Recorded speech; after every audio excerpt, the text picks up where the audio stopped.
Bonjour à vous les vierges, bienvenue pour cette guidance du mois de décembre. On va aller voir ensemble les énergies grâce à l'aide du tarot, énergies qui peuvent donc se présenter à vous sur ce mois à venir. Gardez bien à l'esprit, comme d'habitude, je le répète à chaque guidance pour ceux qui m'écoutent régulièrement, c'est peut-être un peu saoulant, mais c'est toujours bon de le rappeler, ça reste un tirage général. Donc forcément, ça ne va pas pouvoir parler à toutes les vierges qui vont écouter. Allez voir votre signe ascendant, allez voir votre signe lunaire, ça peut vous apporter un autre éclairage ou un éclairage complémentaire à ce tirage. Et puis peut-être qu'il n'y a pas de message pour vous ce mois-ci, donc prenez toujours bien évidemment ces tirages avec le recul nécessaire. Si vous souhaitez échanger avec moi pour une guidance personnalisée, vous avez mon mail en bas de cette vidéo, lililataro@yahoo.com. Je fais toujours une approche préalable avant la première consultation pour voir si je cerne bien votre situation. Donc dans votre mail, vous me donnez uniquement prénom, date de naissance des personnes concernées, le domaine, c'est pro, c'est sentimental, c'est financier. Ne me posez pas de questions, ne me donnez pas d'éléments sur la situation actuelle. La première approche, elle a pour but de voir si je capte bien ce qui se passe actuellement pour qu'on puisse derrière évoluer vers une guidance. Donc, si vous me donnez déjà des éléments, forcément, ça perdra de son intérêt. Restez le plus large possible. On va donc découvrir votre tirage. J'ai pris une arcane majeure du tarot de la bienveillance pour voir un petit peu la vibration pour vous de ce mois.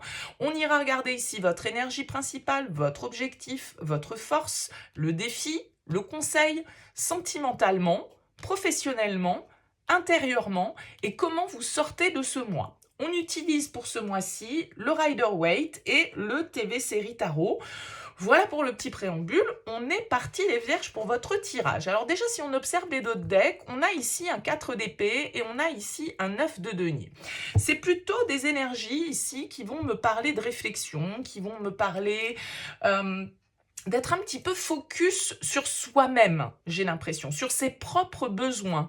Besoin de se poser, besoin de faire le vide, besoin de s'isoler peut-être avec ce 4 d'épée, parce que vous avez des choses auxquelles vous devez réfléchir, sur lesquelles vous devez porter votre attention.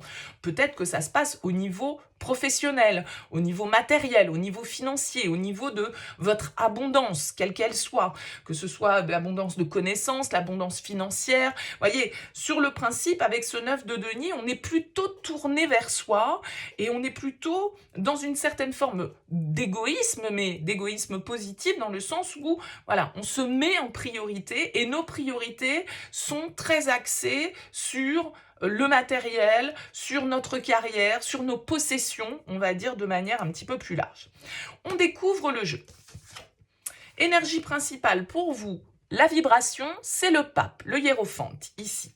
Ok, le pape, il va nous parler ici de connaissances, il va nous parler de clés, il va nous parler d'expérience. Ça peut être votre expérience, ça peut être quelqu'un autour de vous qui vous apporte une forme de guidance, qui est un mentor, qui vous conseille, qui vous oriente, qui vous appuie, on va dire, dans votre démarche. Ok ? Ce pape, ça peut être vous qui êtes à la recherche de certaines compréhensions, de certaines clés. Le pape peut nous parler d'engagement, il nous parle de choses assez solennelles. On va voir comment ressort votre tirage de manière un petit peu plus large. Ben regardez, on retrouve notre pape. On a le 7 de coupe et le pape en énergie principale. Il y a peut-être ici un contrat, un engagement, un investissement auquel vous réfléchissez parce que vous pouvez être un petit peu en train de douter. Avec ce 7 de coupe, on nous parle toujours un peu de multiples possibilités auxquelles qu'on envisage, on va dire. Parfois, toutes les possibilités qu'on envisage ne sont pas toutes réalisables. Ok, certaines sont du domaine un petit peu de l'utopie, de la fiction, et on peut se perdre un petit peu justement en envisageant tout un tas de scénarios qui, au bout d'un moment, vont faire qu'on ne sait plus trop à quel sein se vouer justement. Et le pape, encore une fois, peut représenter quelqu'un qui nous guide vers peut-être une clarté d'esprit, vers une réflexion qu'il est nécessaire de mener ici pour vous, parce qu'avec le pape, ça peut nous engager sur le long terme. Donc, peut-être un choix à faire qui se présente à vous et qui peut être un peu compliqué parce que vous ne voyez pas très clair sur les différentes possibilités. Quel est votre objectif, les vierges? La 8 de denier et le 5 de bâton. Ouais, ça peut se passer vraiment ici pour vous dans la matière, dans le professionnel, hein, dans votre activité. Le 8 de denier, il nous dit qu'on a envie de poursuivre nos efforts, qu'on est concentré sur un objectif et qu'on ne lâche pas. Hein. Et le 8 de denier, c'est une carte qui nous parle du travail. Donc, ça peut être ici une situation professionnelle dans laquelle vous devez peut-être un peu vous battre. Il peut y avoir de la compétition, il peut y avoir de la rivalité, il peut y avoir un petit peu comme ça une énergie tiraillée avec ce 5 de bâton et l'envie d'en découdre, entre guillemets, en tout cas, de pas rester les deux pieds dans le même sabot avec ce 8 de denier et de bosser dur et de manière concentrée et persévérante vers votre objectif et de dépasser peut-être justement certains rivaux, un marché qui peut être un peu compétitif, des tensions peut-être que vous vivez aussi autour de vous dans votre domaine d'activité et qui font que voilà, vous avez un petit peu envie de vous dire mais moi je reste concentré sur ce que je dois faire et je laisse un petit peu ces jeux d'enfantillage aux autres. Ok ? Alors, on va voir ce qui va vous aider. La reine de coupe et la reine d'épée. Ok. Deux reines ici, des énergies féminines. Alors, ça peut être des personnes qui vous soutiennent. Pas forcément une femme, mais enfin là, on a deux reines, donc ça peut quand même être une énergie féminine. Une mère, une compagne, une sœur, une amie, une conseillère, là encore. Quelqu'un qui a la compréhension tout en étant... Parce que ces deux reines, elles se complètent. C'est-à-dire que la reine de coupe, elle est pas du tout dans le mental. Elle est connectée à ses émotions. Elle est dans la bienveillance. Elle ne fait pas les choses pour son propre intérêt. Elle comprend les autres. Elle est dans une dynamique comme ça d'ouverture. Et en même temps, la reine d'épée, elle est hyper catégorique. Elle est hyper droite. Elle est très justement dans le mental et pas beaucoup dans les émotions. Elle se laisse pas... Elle se laisse pas envahir par ça. Elle est capable de réfléchir posément. Donc, pour moi, ici, votre force, ça va être votre capacité à juger d'une situation, à communiquer clairement et franchement et honnêtement avec cette reine d'épée en vous basant sur les faits, tout en conservant, cependant, une dose de bienveillance et d'empathie qu'il va être nécessaire d'avoir pour peut-être justement dépasser certaines tensions ou certaines rivalités qu'on évoquait ici et peut-être pouvoir prendre une décision qui soit la plus juste possible sans être dénuée totalement de sentiments. Qu'est-ce que vous allez avoir à dépasser? Le 6 de bâton et la 10 d'épée. Je pense que vous avez peur ici d'une forme d'échec. D'accord? Vous avez peur ici peut-être pour votre réputation. Vous avez peur de ce que les gens vont dire de vous, de ce que les gens vont penser de vous. Vous avez peur de blesser peut-être aussi certaines personnes. Vous avez peur aussi, tout simplement, avec ce 10 d'épée, eh bien, de mettre un terme à une situation qui n'a que trop duré. D'accord? Si on nous parle ici de tension, de conflit, de rivalité, de compétition, voilà, bon, à un moment donné, j'ai l'impression que vous, ce qui compte, c'est quand même d'atteindre vos objectifs et de rester focus. Mais à un moment donné, il va falloir effectivement sonner le glas de l'histoire. Et ça peut être compliqué pour vous. Vous pouvez manquer peut-être d'audace, de courage pour asséner le coup d'épée qui est nécessaire. C'est-à-dire que ici, on vous dit, le coup d'épée, c'est ce qu'elle fait, cette reine d'épée. Mais en même temps, avec cette reine de coupe, elle le fait aussi sans être ni amère, ni stratégique, ni malveillante, en fait. Mais parce qu'il est nécessaire de le faire. Et c'est peut-être la décision la plus objective qui était à prendre, même si elle est difficile ici, avec ce 10 d'épée. Même si elle génère une forme de souffrance et peut-être un sentiment d'échec, une situation qui prend fin. Quel est le conseil? Ah ben encore la reine d'épée, hein. Et là, cette fois-ci, c'est pas la reine de coupe, c'est le roi de coupe. Eh bien, écoutez, la reine d'épée, encore une fois, de toute façon, elle vient vous demander ici de faire preuve de justice, de justesse dans votre analyse.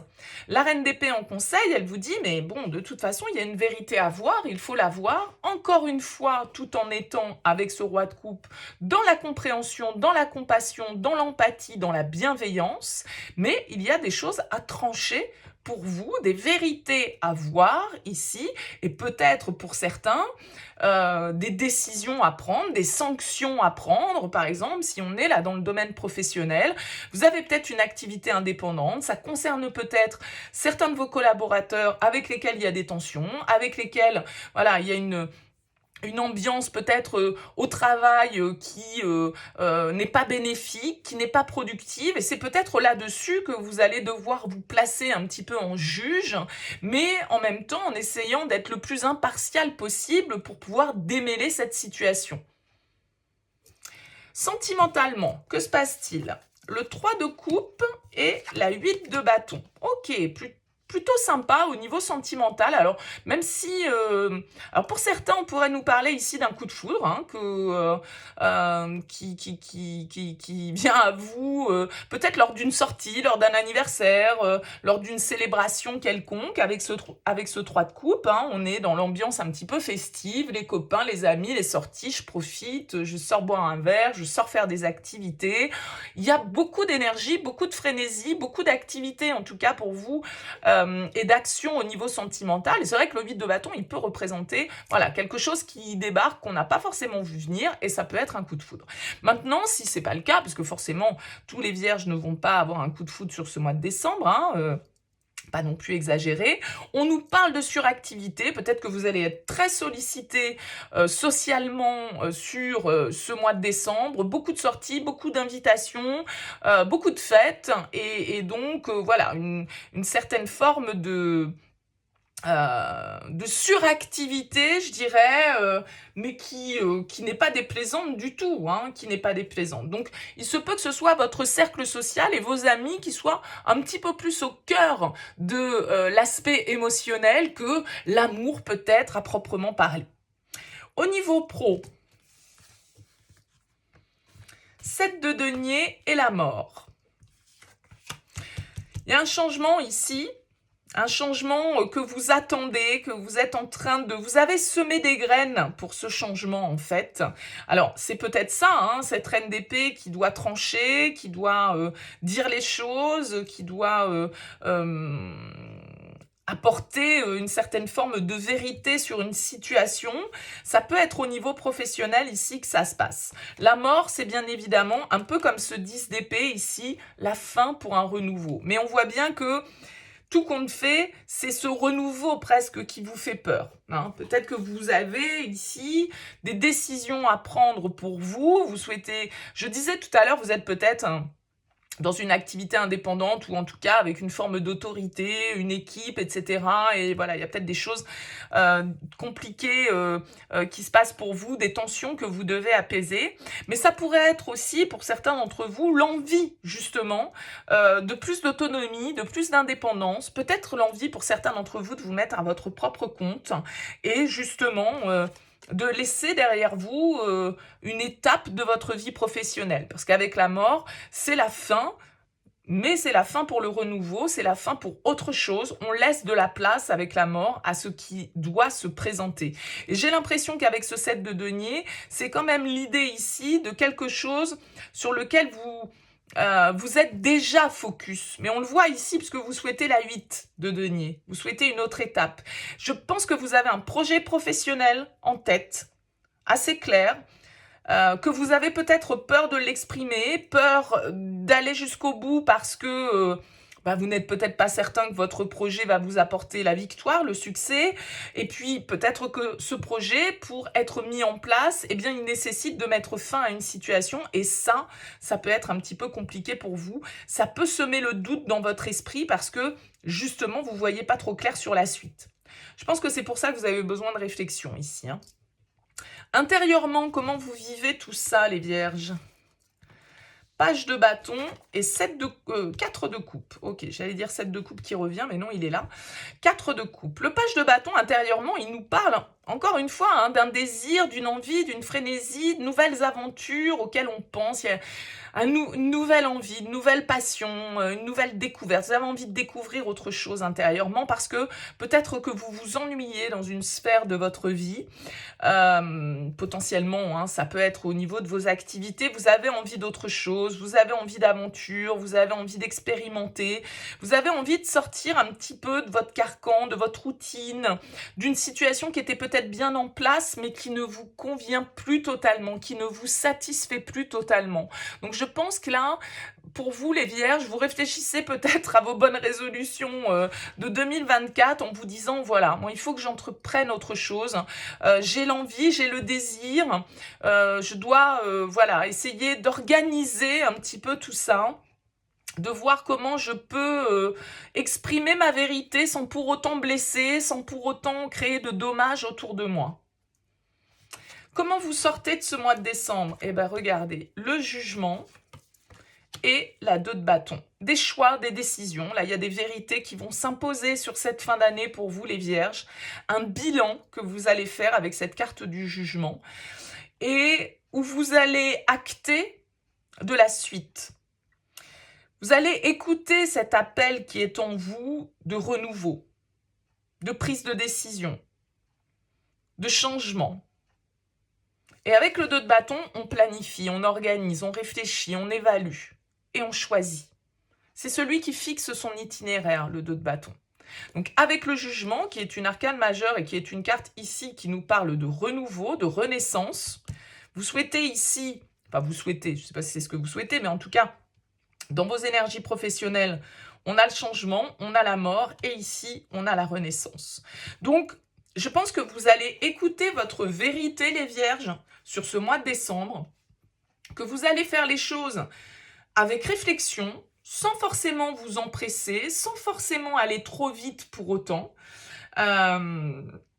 avec une forme de maîtrise, parce que vous allez, avec ces reines d'épée qui ressortent, avoir totalement la capacité d'étudier correctement la problématique qui se présente à vous, et les changements que vous souhaitez opérer. Pour moi, c'est au niveau pro, au niveau de vos activités, probablement que ça se passe ici.